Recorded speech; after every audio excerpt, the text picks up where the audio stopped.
మాట జాగ్రత్తగా, నువ్వు రక్షించబడినప్పుడు పాపము వలన వస్తున్న జీతమైన మరణముని నువ్వు తప్పించుకుంటున్నావు.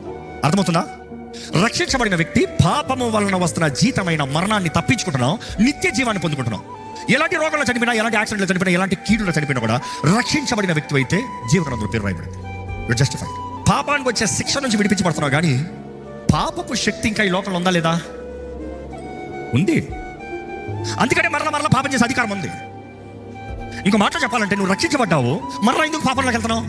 Set apart. దేవుడు అంటాడు, మీరు ఏర్పరచబడిన వంశము, సెట్ అపార్ట్.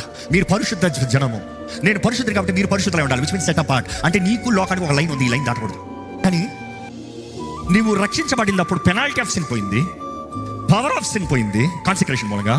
కానీ still the presence of sin అనేది లోకంలో ఉంది. అంటే పాపం అనేది ఈ లోకంలో ఇంకా ఉంది. ఎప్పటికి పోతుంది అది? యేసు ప్రభు వస్తేనే కానీ పోదు.